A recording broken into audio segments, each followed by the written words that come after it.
How's it going, Admiral Army? It's your boy Addy here, and today I wanted to talk about California. As we all know, there is essentially a mass exodus happening in the current moment, and it's all because of these restrictions and lockdowns. People are finally seeing the light. They're watching their businesses be destroyed right before their eyes.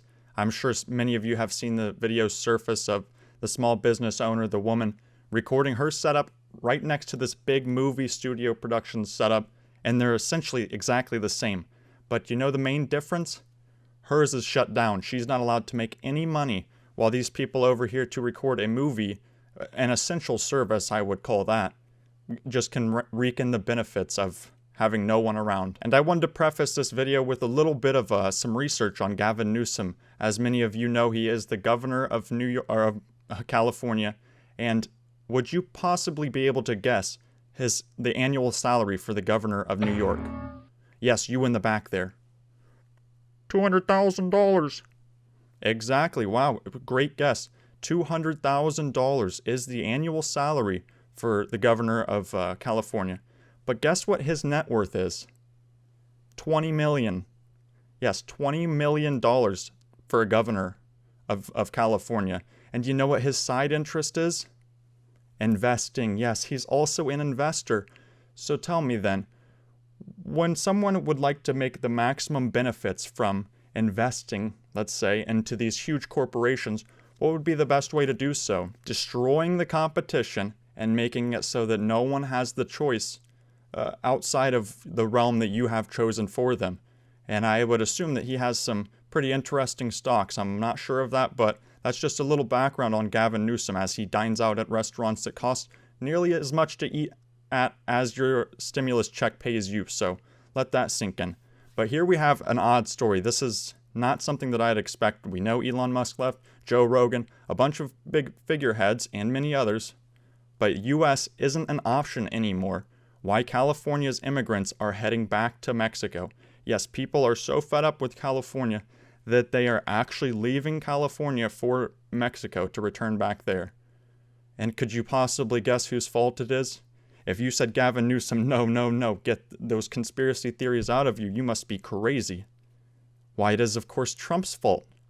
Years of anti-immigrant policies from the Trump administration have been magnified by insecurities resulting from the pandemic. Yeah, no one else is accountable for this at all. Locking everyone down, destroying their businesses, and giving them nothing in return as you laugh and go out to eat wherever you want. That's not the problem. It's Trump's immigration policies, of course. That would force people out of California. The one place that I'm pretty sure actually accepts illegal immigrants. And I even did some looking in to see what different policies Trump has actually pushed forward, the ones that he has gotten through. I know he has made many statements about stuff, but he really has not made any headway in getting these immigration policies pushed through because, as we know, the Republican Party doesn't ever want to do anything, and the Democrats, of course, just call him racist Nazi Hitler man, and that way you can't provide any immigration policy without it getting rejected. There is one, however, that I will show here later because it is mentioned in the article, and I don't understand the problem that I see with it. Here, you'll see the framing clear as day of this Guardian article as they try and blame Trump for everything. You stub your toe on the table out there in your kitchen, guess what? It's Trump's fault. You know he loves mahogany just as much as anyone else, so Trump did that just for you too. But let's read some of this article here. Follow along with me. And real quick, make sure to share this video. You know, it really helps me out pretty much more than anything else when people share this and let others know about the information going on. I post daily at 1 p.m. and we got to do it. We got to stick together so that people can find this information in a lot easier fashion than I have to dig through article after article after article, reading a whole bunch of nonsense just to find information to bring to you guys. So sharing it with some friends, maybe tell your brother, say, hey, check this out. Really helps. Donate to my Venmo at Carson-Eastman-2. And now let's get into the video. So they say here, 10 months of a pandemic that has disproportionately sickened immigrants and devastated some of the industries that rely on immigrant labor, combined with years of anti-immigrant policies by the Trump administration, have exacerbated insecurities for undocumented people and immigrants working low-wage jobs across California. I love that they just throw in this jab that it is the Trump administration's fault. I wonder how many of these problems will persist if Trump loses this time around, if he is not able to find his way through, which it is looking very sleek to say the least. I know people don't want to hear it, but trust me, I'm hoping, but it's a long shot. But who will they have to blame then? I question. Maybe Mitch McConnell? They'll somehow throw Mitch McConnell into this. Mitch McConnell's administration has exacerbated this. It wasn't at all Gavin Newsom literally telling you can't do this, and then going and dining at a restaurant and being caught. It wasn't the mayor of Austin, Texas, literally on vacation in some exotic place that I'm sure cost a ton of money. It wasn't him telling you to stay home while he is literally vacationing in some exotic paradise, I'm sure getting the Congo on. That's not what caused this to happen. It's not people having their face spat on consistently by these Democratic officials. It is Trump's administration policies. Another thing they say here is, as green card applicants, they were worried that if they sought government health care, they could be denied permanent residency due to the Trump administration's so-called public charge rule, which allowed the government to deny residency to immigrants who rely on public benefits. Now, that sounded kind of odd to me. That doesn't seem like, if you're an actual legal citizen, you should be able to get your public benefits, and that should be the end of it. And I also love that it's as green card applicants. You know what that means? They're not legal citizens. They're a green card applicant, yet they're in the United States. Guess what? You didn't get your residency. You are not a citizen here, so the math kind of adds up why you wouldn't be able to rely on public health benefits. I love the Democratic perspective that you're just supposed to fund anyone you want. You have someone living out in your backyard, taking a dump all over the place, and then you walk outside and hand them $10 too. That's an unsustainable way to live, and I understand that you want to help as many people as possible. Having a heart's a good thing. Sometimes people do need help. They've fallen on tough times. But on a massive scale, there's no sustainability to that. You can't determine the ones who are worthy of that $10 and those that aren't. So there's no way to sustain that over a long period. So as I said, this public charge rule was pretty interesting, and I wanted to break it down for you guys a bit. So they obviously said that this was Trump's fault. This public charge rule is nonsense. And it was passed in 1891 with it being far more, I'd say, a little bit testy on the words. They said illegal aliens who are idiots. Here, I'll read you some of this. Yeah, the following classes of aliens shall be excluded from admission into the United States. All idiots, insane persons, paupers, or persons likely to become a public charge, persons suffering from a loathsome or a dangerous contagious disease, persons who have been convicted of a felony or other infamous crimes or misdemeanor involving whatever. A little bit more testy on the words. Trump really did not overhaul this much at all. He didn't change much at all. His statement, or what he passed, is essentially, if you rely on the government as a legal citizen, not as a green card applicant, as a legal citizen after receiving your green card, and you rely on the government for 12 months, then you can possibly be considered ineligible for residency and sent back for 12 consistent months. It doesn't matter when, but yeah, 12 consistent months within any 36 month period. So that doesn't sound too harsh at all. You have to have a job. You have to no longer rely on government benefits for everyone around you to pay for while you do nothing and don't work. That is sort of how a society is run. Everyone's supposed to pitch in. Everyone's supposed to consistently be looking to better themselves and provide for society in any way that they can. That's kind of how the United States was created. We all pay in our tax. We all pay our governmental tax, and that funds the government that runs everything and tells us what is right from wrong, even though they should have a lot less power than they do. But that's how the constitutional republic was formed. That was the basis that it was provided. You work, we all work, we consistently pitch in, and it's all for mutual benefit rather than just having people who don't do anything and don't contribute to it. And there are still people who, I will say, it's not like this is just an illegal immigrant policy. Well, this is, but that's not something that should only affect illegal immigrants, honestly. I know many people who just coast off of the healthcare system or off of governmental aid. People who just coast, getting paid little by little paychecks just so they can sustain throughout the month because they'd prefer not to work. people who are on injury leave and they've been fined for ages. They just tell their doctor, my leg's feeling a little stiff, my knee, it's got this clicking noise to it, and they move it and nothing happens. I need to be paid at least $500 a month for free. And that's just an exploit to the system that there is. But this is essentially stating that you can't come in here just to coast off of the benefits of being an American citizen, because this is the greatest country, and hopefully it'll remain that way. I'm unsure. But let's also check out some of these other interesting articles. This is pretty crazy. Some of you may not have known of this, but California tried to fix, I didn't know this, what happened when California tried to fix its homelessness crisis as the pandemic arrived. Now, they passed different types of legislation. Obviously, California is one of the most locked down places that there are, but the things in this article sort of sounds like human rights abuses. I did not even know about this until I found this article. As we know, the homelessness problem in California is insane. You'll have someone taking a dump out front of your property, and guess what? Who gets to be the one to go and pick it up? You. You'll find needles all over the parks and stuff. And that is exactly why this mass exodus is happening. It has nothing to do with Trump's policy.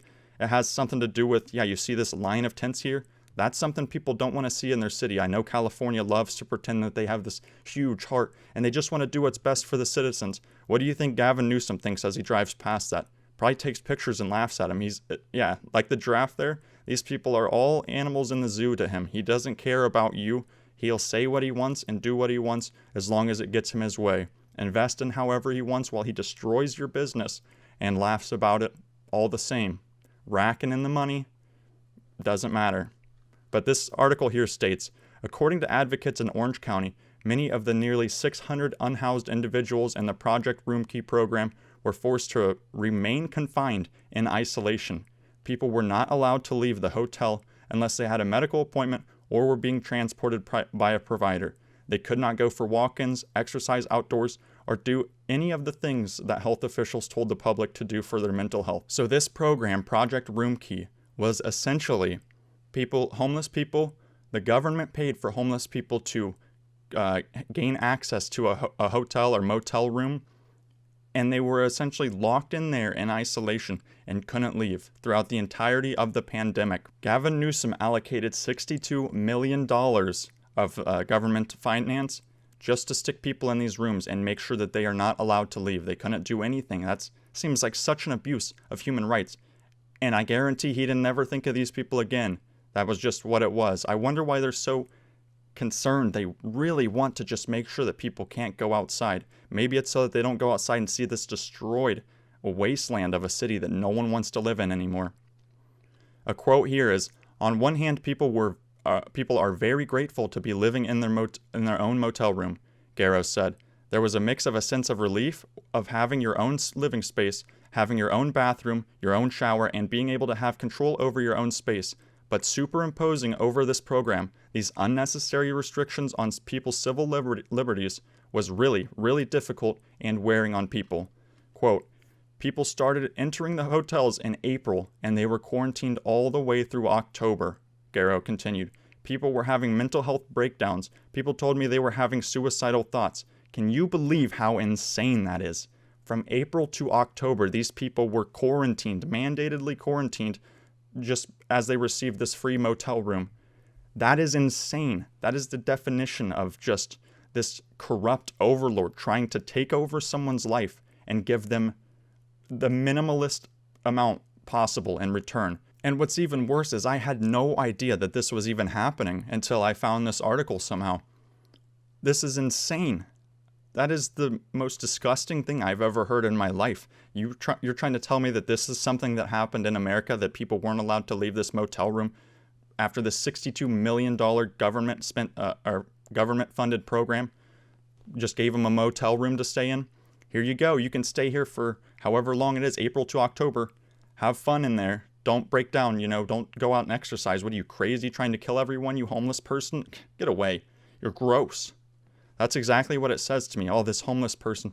Well, we want to give them something to make us look good, but I don't want them grossing up our city, so here you go. Here's your motel room. Try not to go crazy in there, you loon. Just disgusting, man. This Gavin Newsom, the worst person I can think of. Cuomo, up there with the competition. These people are sick. And that leads me to yet another example of people who are finally tired of it. Check this article out by calmatters.org. So this is an organization, I guess. California exodus and online industry seizes COVID-19 to sell the red state dream. Or hear me out, these people aren't seizing on the COVID-19. They're seizing on finally realizing that they are in some tyrannical dystopian future where California Governor Gavin Newsom gets to tell you what to do while he goes and eats at a place that costs your month's rent. The red state dream that these people are talking about is just living in a red state. It's not some dream that we've promised. It's that we promise we're not going to impose our governmental wills on you. That's the red state dream, that we're not going to let people tell you what to do because it's your life.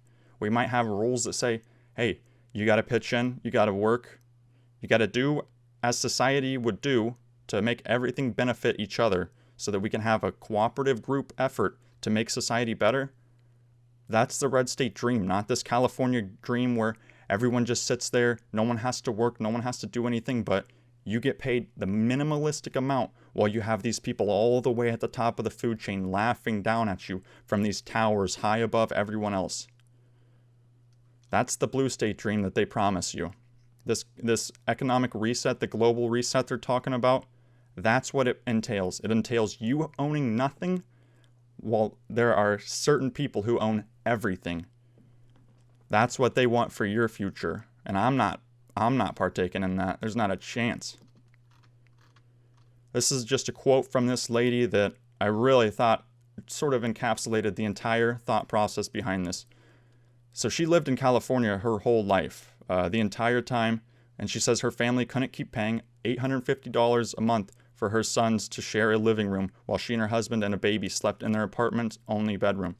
$850 a month for one room and a living room as an apartment. That's insane. They have a baby sleeping in their room with them even. You can go out to a red state, $850 a month. You can get a pretty damn decent place. I'd say decent, but I think you can get a nice place for $850 a month. She says, I have to keep reminding myself that I'm not moving out of California to a third world country, Morris said. I'm leaving a third world country to join America. Yes, Morris gets a salute. Well done out there on the field. That's a statement that I think should resonate with everyone out there. But California is the third world country. I love that these liberals can sort of state that, oh, these red cities, if we had this separation of the United States, these red states would be a third world country. No, we'd be a country that just does our own thing. We're not someone who's trying to mandate others what to do. We just be living our lives and not caring about what sort of destruction you try and wreak on your own citizens as you, the governor, goes all the way to the top and they get destroyed. We're all about everyone being equal. Funnily enough, right? The side that wants everyone to be equal is the one who's villainized as the tyrannical overlords that just want to take over your life. We believe in the Constitution. You should read it sometime. Maybe you'll find out exactly what we believe in and not this crazy imposed disgrace that the liberals have tried to paint us as. But that'll be it for this one. Really had a lot of thoughts about California, as I'm sure many do. And help get this word out. Share this video. I really do think it is important for people to see this type of stuff. And if you enjoyed this video, leave a like, comment, subscribe, and I'll see you in the next one. Goodbye.